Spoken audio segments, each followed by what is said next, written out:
We are a company that is built upon technology, but we are delivering entertainment services. So we always diversify our portfolio. We need to understand what new services and technologies might be interesting to users in future. So we need to understand where the talent pool is, where the universities and the startups are.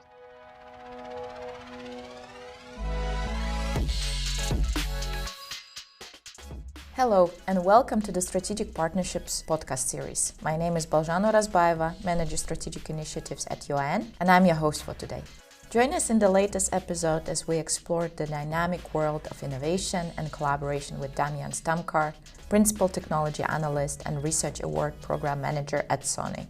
Discover how Sony partners with academia and startups to unlock groundbreaking innovations and gain insights in strategic collaborations and the fascinating stories behind Sony's Research Award Program. It's my pleasure to welcome Damjan from Sony joining me for this conversation.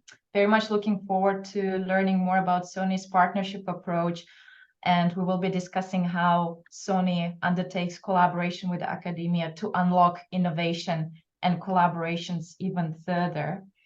Damjan Stamcar is a Principal Technology Analyst at Sony and also as a Research Award Program Manager. These are the things that we're looking to discuss today, and Damjan will be sharing stories of Sony's fruitful collaborations with academia. I'm very much looking forward to delving into how you work strategically with different kinds of universities and especially learning a little bit more about the award program as well. Thank you so much for joining. I am kindly inviting you to introduce yourself, and I'm very much looking forward to exploring different topics around partnerships.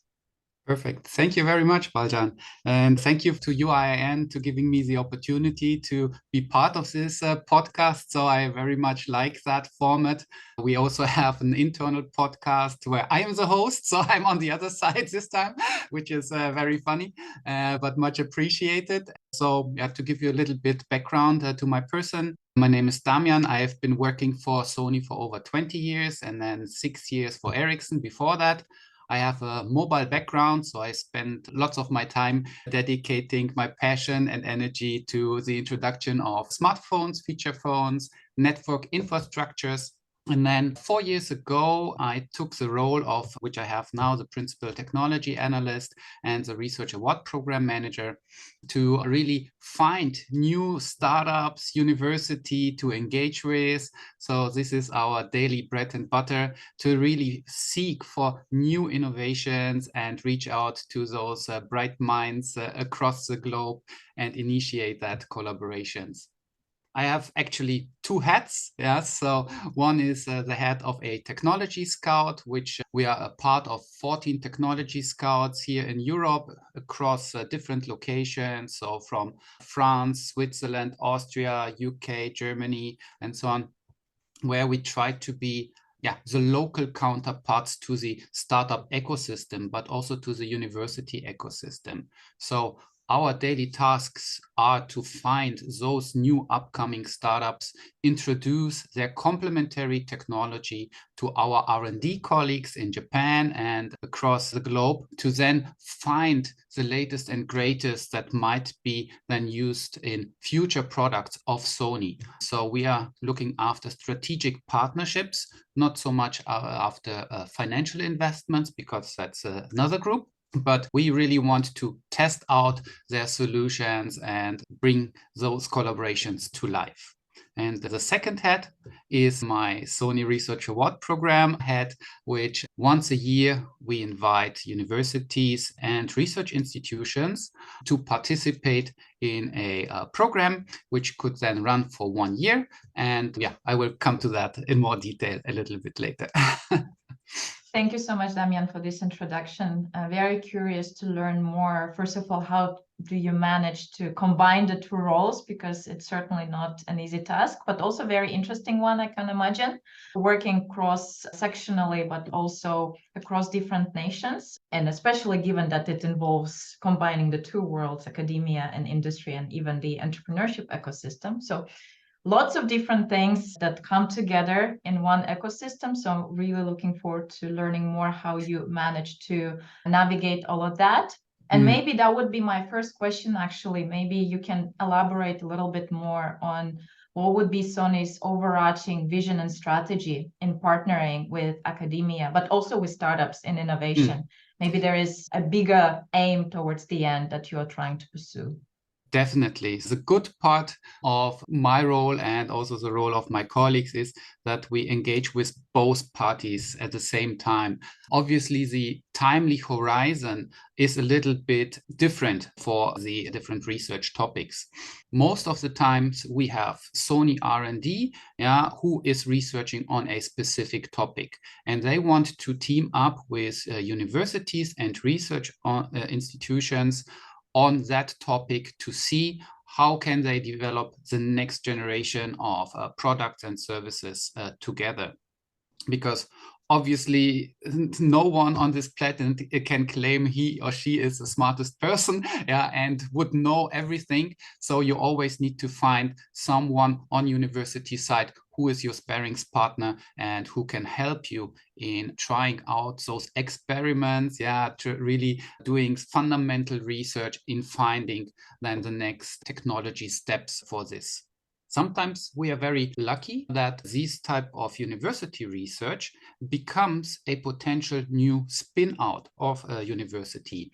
And that's where our second role comes in. So once that product goes, or that technology goes from an idea, which is usually the research part at the university, to a product that you can test out and really try to do some proof of concepts, try to evaluate it, develop it even further to an industrial standard, so it then becomes ready for production. That is when it gets even more interesting. So we try to be there very early at the research stage, where you have low technology readiness levels between 2 and 3, just a mind thought, so to speak, and then develop it even further to a product stage, and then we can introduce it to our colleagues and they can try it out. So we try to really harmonize both roles, and often we have the task to find only research papers which are complementary to what we do, and sometimes we have already requests for technologies that are ready for the market, and then we search more for startups. So that's how those two worlds come to life together. Wonderful, but it sounds like it's a very accelerated pace that you have to be at in order to be able there early enough, especially when it comes to early stages of research or early technology readiness stages as well, so that you can dig in and then start working together. So on that, I'm wondering, how do you normally go about identifying suitable academic partners for this kind of collaboration? Out of all of the universities in the world, I can't imagine it's not an easy. Yes, exactly. It's two-folded. Most of the times our team is participating at global events where actually university disclose their research. So they share their publications and papers, and we get to engage with them directly. So depending on the specificity of the topic, whether it's audio, whether it's vision sensing, there are global events throughout the year where we as a team go to and then engage directly with the universities and research institutions and discuss those topics. Sometimes we have the luck that we already know who is the leading, let's say, researcher or university and department, so that others look actually at that type of research, and then we have a clear person or dedicated department we can reach out to. But often there are some, let's say, lucky coincidences that we bump into each other at an event, or find a new publication online, and then we also reach out and get to talk about that type of, let's say, topics. But it's generally us being really aware of what's happening at different events on different topics, across the year. I can imagine that the Sony Research Award program is also a vehicle for you to be able to get to those excellent researchers across the globe, So can you maybe elaborate a little bit more on the components of a research award program? I'm pretty sure our audience would be very keen to hear more about that. Yes, thank you. As I tried to explain, we have more or less, let's say, two ways of engagement. One is inside-out driven engagement, where we identify whom to work with. Yeah, we found the researchers at an event and so on. The other one is really something like opening the doors once a year from the 15th of July to the 15th of September and inviting everyone who has come up with a cool new idea and research topic to send in her or his proposal to our program, because it's opened to 21 countries by now. So we have started in 2016 in the US and Canada. And then in 2019, we started with 9 countries in Europe.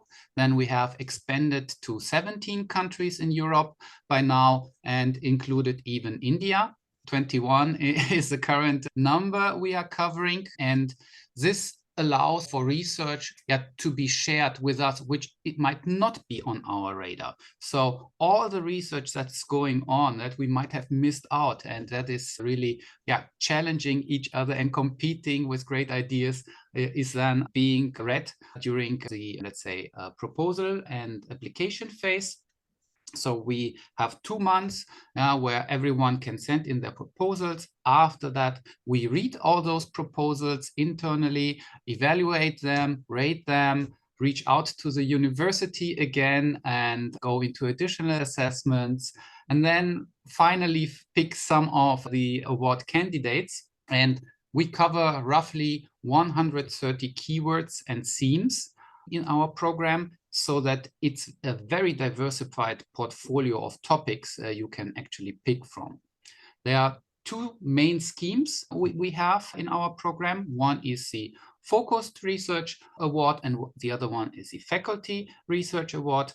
In the Faculty Research Award, we grant up to $100,000 for a 1-year collaboration, and that covers roughly 130 keywords. In the Focused Research Award, we grant up to $150,000 for a 1-year collaboration.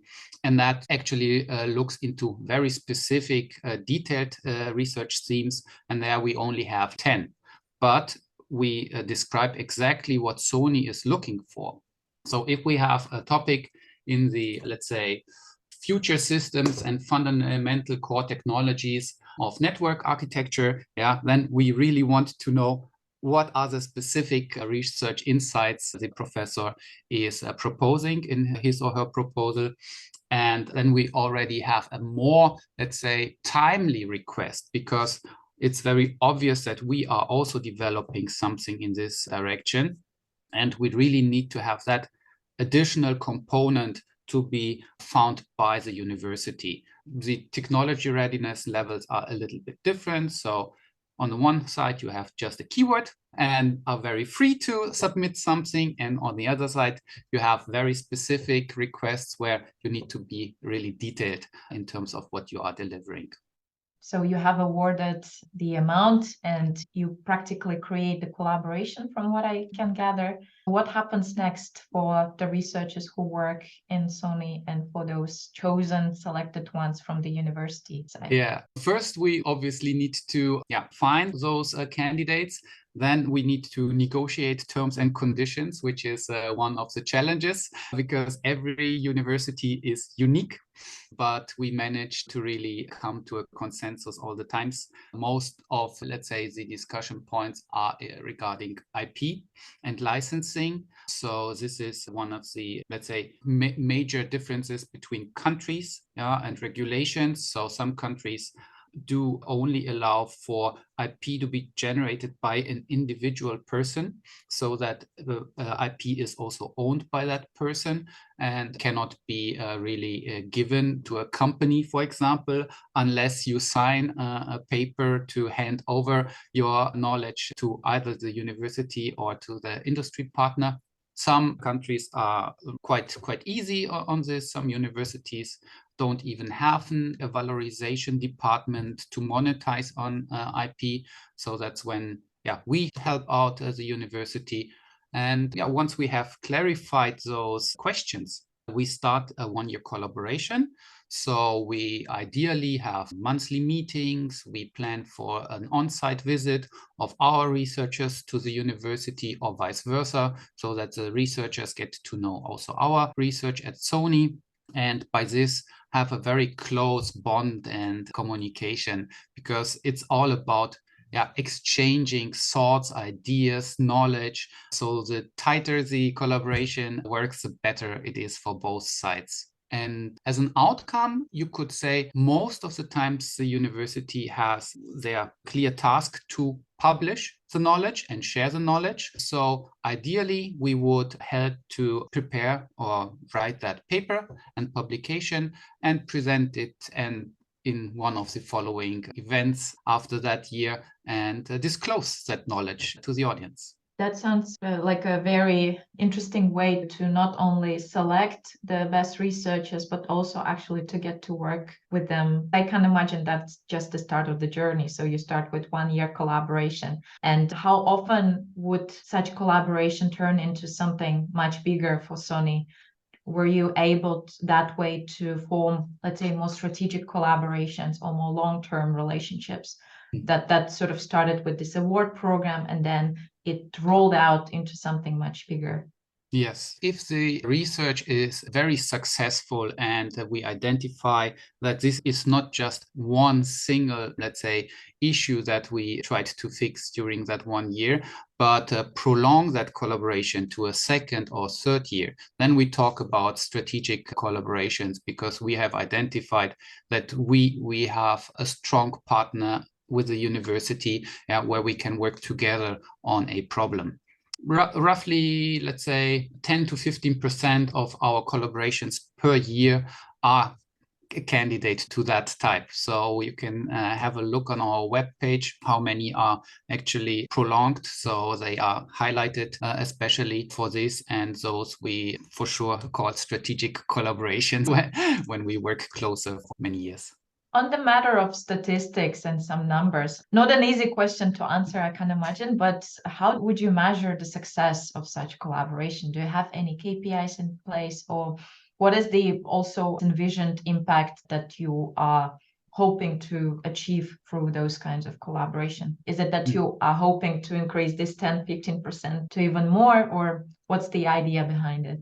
Yeah, very good point. Because fundamental research often is about success and failure, right? So you cannot easily map a KPI towards that, because it can always happen that an experiment, which was more a thought experiment, might not be successful. But still, from 1,000 ways, you found one which works, right? So it's not a failure in that sense. So you know now 1,000 ways of how not to approach one problem. But at the end of the day, it's very clear that we want to exchange with the university and find a good partner where we can always go back to and talk about the problem. So that is already a success. So we cannot really take just numbers on how many university collaborations have been prolonged, because all that what we get as a return is success at the end of the day. Otherwise, we would not have picked those universities to collaborate with in the first place.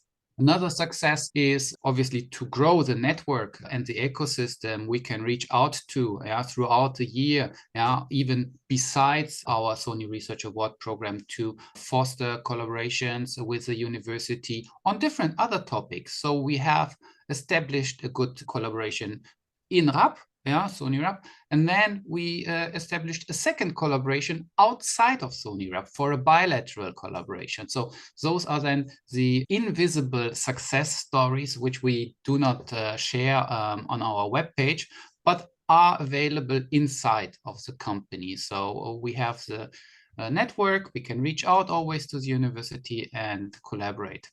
Another success story could, for example, be that we attract talent as future employees to our company. So it is really one of the biggest success stories if someone, as a PhD candidate, would be working on a project during the program and then be lucky enough to have an open position and can then claim that this person was hired by Sony after their thesis. And we have the lucky situation with, for example, Technical University of Delft in the Netherlands, where exactly this happened. One of my now colleagues was previously a PhD candidate, wrote his thesis, was assigned to that project. And this is really one of the best stories you can have as a new onboarded employee, but also from our side, us being happy that this came out of this program. So that's like the best. I was very much hoping that you will bring this up as a very much pleasant spillover effect that such collaborations can lead to. So on that, maybe my next question could be more so focused on perhaps other ways you work with universities. So we've been exploring by now very closely the topic of joint R&D through award program that you have, but do you have any specific talent programs in place, or maybe some of the PhD placements programs, doctoral training partnerships, anything that you can elaborate more, just to give our audience a bit of a sense of what else is there in your portfolio? Exactly. To make it short, all of that. So yes, of course, we support centers of doctoral training partnerships. We have PhD placement. We have sponsored PhDs. We have contracted research projects. We do mentoring for students. We do have, steering boards where we are members of. We write letters of support. We initiate hackathons at universities. We try to most of the times have a local engagement, because in Europe we don't have so many, let's say, sites across different countries and major cities. But for example, in Stuttgart, we have our main R&D office. We have in Germany, and then we have one in Sweden, in Lund, where we have also R&D. Then we have a big office in the UK, in London. So we always try to be engaged with a local system so that we have short ways, because often, obviously, the company only becomes attractive for the people nearby. So not so many people really, move across the globe to find a company, but rather stay local. I once read, I believe, a research study where it says only 10% of the people across the globe move to different cities. The others all stay at home. So that's why it's often important to strengthen the local ecosystem and offer this type of engagement opportunities, how we work with academia. I couldn't agree more. I think proximity very much matters for collaboration between also university and industry. So I'm wondering, how does actually Sony envision the future landscape of collaboration for the company going forward? Is it that you are looking to pursue more international opportunities, or you are looking to maybe strengthen more your local opportunities and get to work more, from what I understand, Swedish, German, UK universities? What are your plans for the future? Yeah, this is not so easy to answer, because obviously, so also we as a company do change strategically. Now, we had 2 years ago, we have onboarded in India because of the huge talent pool and the opportunities. So we need to understand where, let's say, the overall Sony roadmap leads us to. So we are a company that is built upon technology, but we are delivering entertainment services. So it's two sides of a coin that lead to success. We always diversify our portfolio. We need to understand what new services and technologies might be interesting to users in future. So we need to be there where the hotspot is. So that's why we need to understand where the talent pool is, where the universities and the industries, the startups are. So we try to be there where it's interesting. That's why that is a change in itself all the time. So we cannot foresee how it might look in 2-3 years, but we always follow the latest trends and mega trends to understand where to be next. On this note, I would just like to say thank you so much for this conversation today. Hopefully, you will be able to successfully navigate this very complex environment. From what I could hear, Sony has gotten a very robust approach to collaboration, and hopefully you will be able to find many more excellent researchers and form those collaborations all across the globe, not only locally. So thank you so much, Damjan, for joining. It was great to explore a bit closer how Sony undertakes such collaborations with universities. And for our audience, don't shy away from the opportunity to check out our website, and we look forward to welcome you to our next events. Thank you so much, everyone. Thank you, Damjan. It was great. Thank you, Baljan. Thank you. Thank you for listening to today's discussion. Follow UIN on LinkedIn, and if you are enjoying our podcast, make sure to subscribe, rate and review in your podcast platform of choice to help other people find this content too.